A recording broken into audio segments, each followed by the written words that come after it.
ভাবুন ভগবান কেমন ছলনাময়ী। আচ্ছা, বিহারীর কাছে যদি ধরা দেওয়ারই হতো, দূর থেকে কেন ডাকছে? সামনে এসে তো ডাকতে পারতো নাকি? এত সহজে কি ধরা দিয়ে দেয় গো ভগবান? শেখরা যেমন কষ্টি পাথর দিয়ে ঘষে ঘষে বিচার করে দেখে নেয়, পরখ করে নেয় কোনটা আসল সোনা কোনটা নকল, ভগবান তেমন পরীক্ষামূলক কষ্টি পাথরে যাচাই করে নেয় কোনটা আসল ভক্ত আর কোনটা নকল।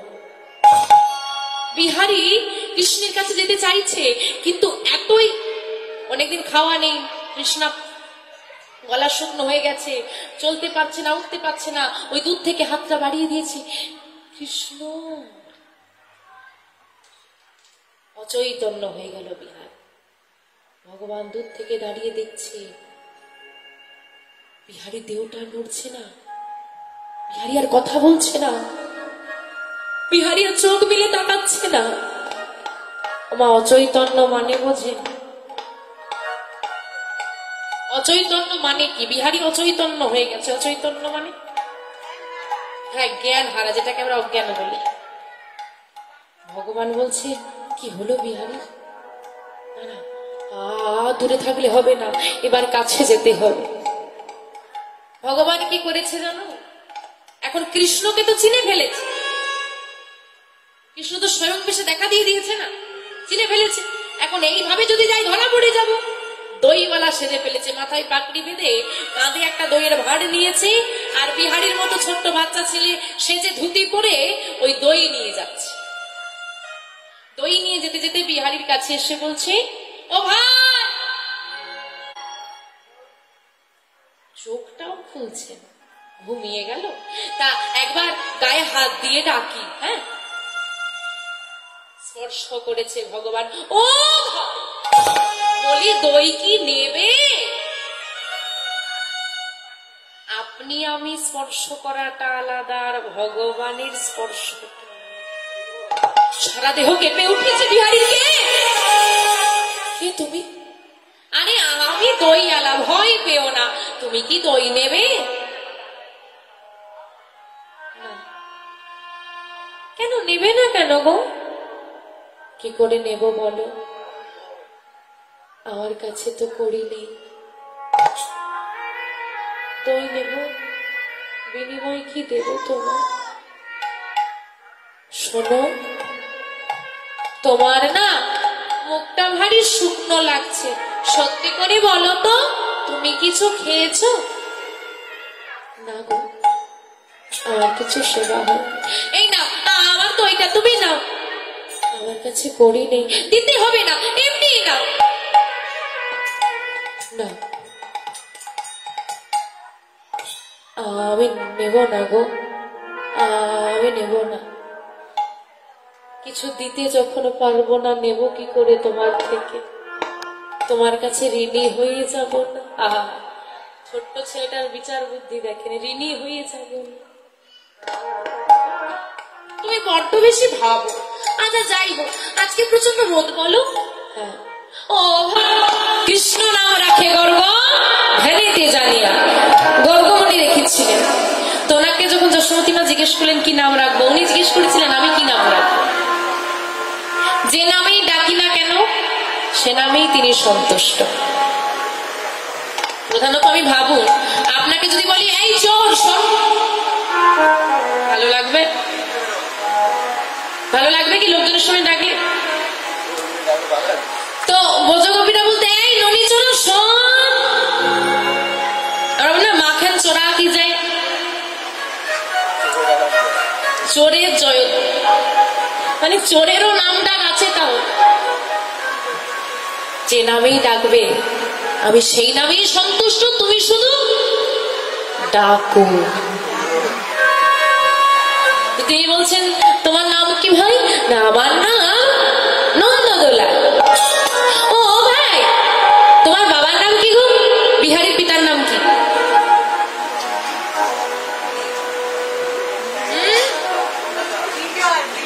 বিজয়। হ্যাঁ, বাহ, সুন্দর। আমার পিতার নাম দ্বিজ ঘোষ। তোমার পিতার নাম কি? কৃষ্ণের পিতার নাম কি?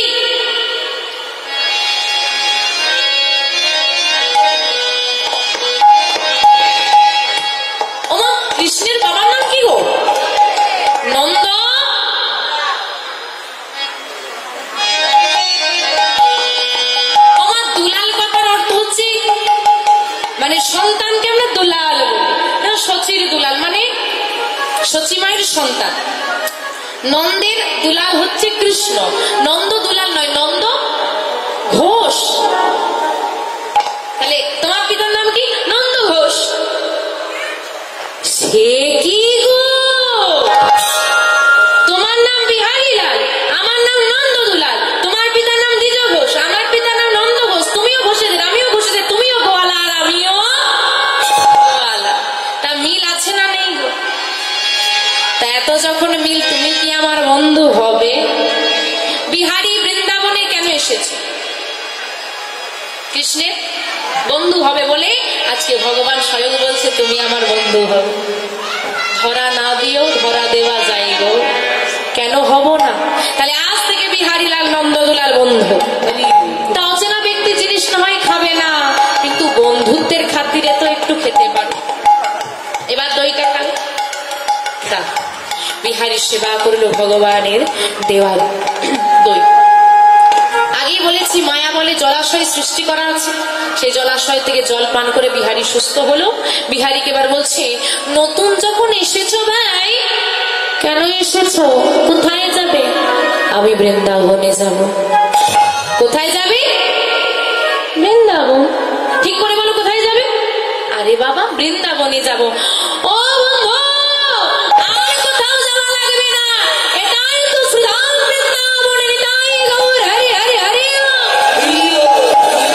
এটা বৃন্দাবন, এটা বৃন্দাবন। ও ভাই, এটা বৃন্দাবন।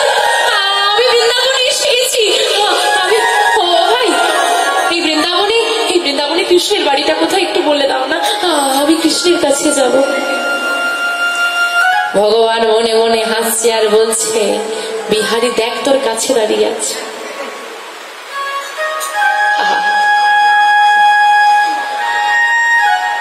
মাছ যেমন জলে থেকে পিপাসায় মরে যায়, কৃষ্ণকে কাছে পেয়েও বলে কৃষ্ণ কোথায় পাই। মাছ কোথায় থাকে? তবু তার গলা শুকনো হয়ে যায়। আর কৃষ্ণকে একদম কাছে পেয়েও বলছে কৃষ্ণ। ধরা তো আমি দেব না।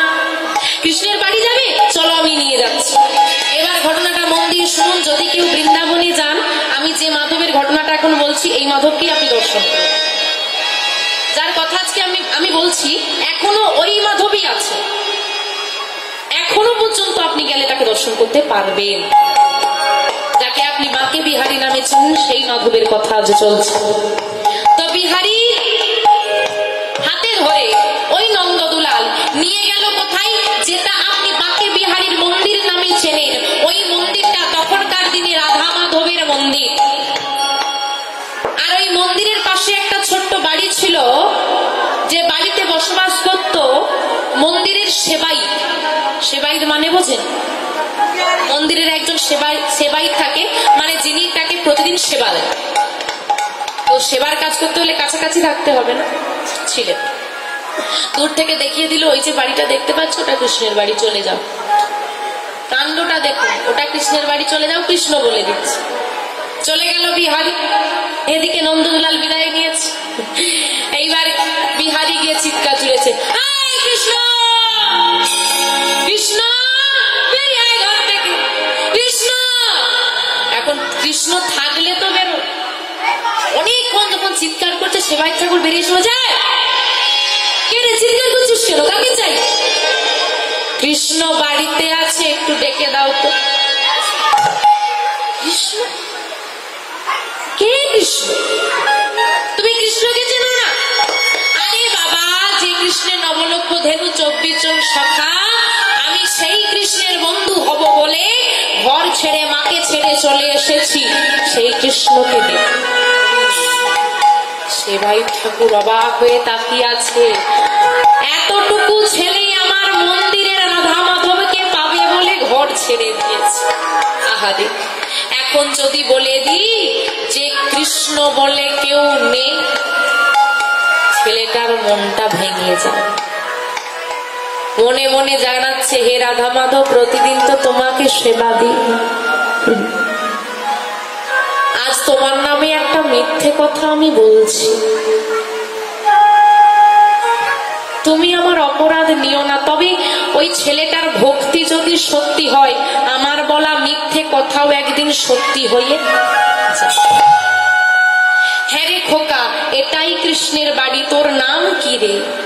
আমার নাম বিহারী লাল, পিতার নাম দ্বিজ ঘোষ। বাহ, এটা কৃষ্ণের বাড়ি, তো কৃষ্ণকে ডেকে দাও। ডেকে দেব? কোথায় পাবো? বিহারী বলছে কৃষ্ণকে ডেকে দাও, কোথায় পাবো? এ শোন না বাবা, কৃষ্ণের কটা গাভী? কৃষ্ণের কটা গাভী? 9 লক্ষ, তাই তো? তা বলতো বিহারী, 9 লক্ষ ধেনু যদি একদিন একটা মাঠে ঘাস খায়, পরের দিন আর পাওয়া যাবে কি? আপনার বুদ্ধি কি বলে, পাওয়া যাবে? মায়েরাও বলছে না। রাধে রাধে। তো বিহারীকে বোঝানো চলছে, দেখো বাচ্চাদেরকে যা বোঝায় তাই বুঝে না। সত্যি তো? তাহলে কি হবে? এই জন্যে কৃষ্ণ গরু চড়াতে চড়াতে অনেক দূরের মাঠে চলে যায়। তুই একটা কাজ কর, আমার কাছে থাক, আমাকে বাবা বলে ডাকবি। আর ওই দেখ কৃষ্ণ কটা গাভী রেখে গেছে, কৃষ্ণের গাভী নয়, ওই সেবাই ঠাকুর গাভী, ওই গাভীগুলো তুই চড়া। কৃষ্ণ এলে না হয় বন্ধুত্ব করিয়ে দেব, তখন একসঙ্গে চড়াবি। ঠিক বলেছ, বেশ। তাহলে সেবাই ঠাকুরের কাছে রয়ে গেল বিহারী। ওই যে সেবাই ঠাকুর যার কাছে বিহারী রয়ে গেল, ওই সেবাই ঠাকুরের একটা ছেলে আছে যে বিহারীর থেকে ছোট। বিহারীর বয়স কত? 5 বছর তার থেকে ছোট। তার নাম হচ্ছে গোপাল। কি নাম? মনে রাখবে। এইবার বিহারী প্রতিদিন সকালবেলায় উঠে ওই যেমন ঘরে গরু চড়াতে যেত, সেই রকম কিছুটা খাবার নিয়ে নেয়, শুকনো চিড়ে, মুড়ি, চাল ভাজা ইত্যাদি যা পেত নিয়ে চলে যেত মাঠে। সারা দুপুর গরু চড়াতো, দুপুর বেলায় সেবা করতো, সন্ধ্যার আগে ঘরে ফিরে আসতো। দিন এভাবে চলে যাচ্ছে চলে যাচ্ছে চলে যাচ্ছে। এইবার বাবা উতলা বেড়েছে। ও বাবা, কৃষ্ণ কবে আসবে?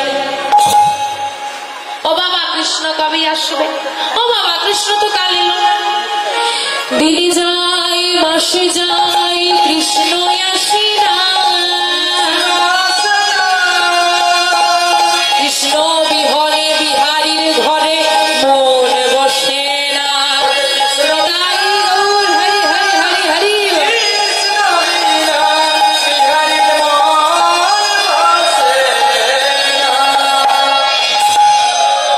ও বাবা, ভাল লাগে না, কৃষ্ণ কবে আসবে?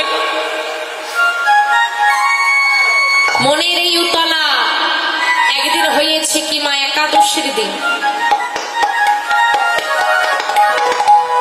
আচ্ছা মায়েরা, এই যে একাদশীর দিন পঞ্চশস্য বর্জনীয়, জানেন তো? পঞ্চশস্য সেবা করতে নাই। বিহারীকে সকালবেলায় ডেকে বলছে সেবাই ঠাকুর, বাবা আজকে তো একাদশী, প্রতিদিন তোকে আমি শুকনো চিড়ে, চাল ভাজা ইত্যাদি দিতাম, আজ দেওয়া যাবে না, একাদশী। তুই এক কাজ কর বিহারী, তুই মাঠে চলে যা, তোর দুপুর বেলার খাবারটা আমি নিজে গিয়ে দিয়ে আস। আচ্ছা বাবা, আসি তবে। মাঠে চলে গেল বিহারী। ভগবানকে বাল্য দেওয়া হলো, রন্ধন হলো, ভক্ত সেবা হলো, গোবিন্দের সেবা হলো, কিন্তু বিহারীর কথা মনে নেই। আর ভক্তের কথা সবাই ভুলে গেলেও ভগবান ভোলে। এদিকে যত বেলা বাড়ছে, বিহারীর ক্ষুধা বাড়ছে, আর বিহারী দেখছে বাবা তো কই আসছে না, বড় ক্ষুধা লেগেছে। ও দয়াময়, কোন সমস্যা হলে মা তোমাকেই বলতে বলেছে, দেখো না আমার কত ক্ষুধা লেগেছে, কিন্তু বাবা এদিকে আসছে না, তুমি কিছু করো দেখি। ভক্তের সরল মনের ডাক ভগবানের কানে যেই না পৌঁছে, আপনি যে বাঁকে বিহারীকে মন্দিরে দর্শন করেন, ওই বাঁকে বিহারী মন্দির ছেড়ে দিল, নিজে পায়ে হাঁটতে হাঁটতে আসছে। আপনি ভাবতে পারছেন? আজকে দেখুন এই যে রাধা মাধবের এখানে চিত্রপট দেওয়া হয়েছে, ওই কৃষ্ণ যদি হাঁটতে হাঁটতে বেরিয়ে আসে, ব্যাপারটা ব্যাপারটা কিরকম বুঝতে পারছেন তো? সেই রকম ওই রাধা মাধব মন্দির ছেড়ে রাধারানী দাঁড়িয়ে আছে, ওই মাধব হেঁটে হেঁটে চলে যাচ্ছে। এখন যদি এই বেশে যাই, কি গো মা, যদি কৃষ্ণ স্বয়ং হেঁটে হেঁটে যাই, তুমি কি করবে? মারপিট লেগে যাবে না লোকে লোকে? এ নেবে, ও নেবে, সে নেবে, লাস্টে কৃষ্ণ হেঁটে চলে যাবে আর মানুষ মারপিট করতে ব্যস্ত হয়ে যাবে। তা বলে কি ভালোবেসে ডেকে নিয়ে যাবে? কি গো, ভালোবেসে? না না, ঘরে নিয়ে গিয়ে একটা চেয়ার দিয়ে বলবে বসো, এ নাও একটু জল মিষ্টি দিলাম খাও, আমি ততক্ষণে লিস্টটা তৈরি করি। তারপরে লিস্টটা হাতে ধরিয়ে দিয়ে বলবে যা এখানে লেখা আছে সব দিয়ে চলে যাবে। এইরকমই ভক্ত বাবা আমরা, শুধু দাও দেওয়ার ভক্ত। তুমি দাও দাও দাও, কিন্তু কোনোদিন বললাম না হে গোবিন্দ আমাকে তোমার করে না। সবই তো দিলে, অনেক তো দিলে, আমি তো কিছু দিতে পারলাম না, একটু নয়নের বাড়ি, কোনোদিন বলে। তো ওই গোবিন্দ কি করছে? স্বয়ং বেশে যেতে পারছে না। সেবাই ঠাকুরের ছেলের নাম গোপালের বেশ ধারণ করে আজকে মাধব স্বয়ং নিজে ওই সেবার থালা নিয়ে চলেছে। ভক্তের জন্য ভগবান কি না করে, দইওয়ালা সাজলো, রোদে রোদে ঘুরে বেড়াচ্ছে, আর এদিকে ভগবান মাঠে যাচ্ছে খাবার নিয়ে। ও দাদা, দাদা গো, ভাইয়ের গলা না? ও দাদা, ও আর পারি না, এই না ধরো দেখি, এটা তুমি খেয়ে। তুই মাঠে কি করবো বলো? বাবা খুব ব্যস্ত তাই পাঠিয়ে দিল, বললো তো দাদাকে এটা দিয়া। আচ্ছা বসলো। এখন বিহারীরও তো ক্ষুধা লেগেছে, বিহারী তাড়াতাড়ি করে সেবা করে নিচ্ছে। আচ্ছা মা, আমরা ভগবানকে সেবা দিই, আজকে ভগবান ভক্তকে সেবা দিচ্ছে। আর আমরা যখন ভগবানকে সেবা দিই, ভগবানের রূপমাধুর্য দর্শন করি, আহা কি মধুর। দেখি তো আজকে ভক্ত সেবা করছে, ভগবান অপলক দৃষ্টিতে তাকিয়ে আছে, কত নিষ্পাপ ভক্ত।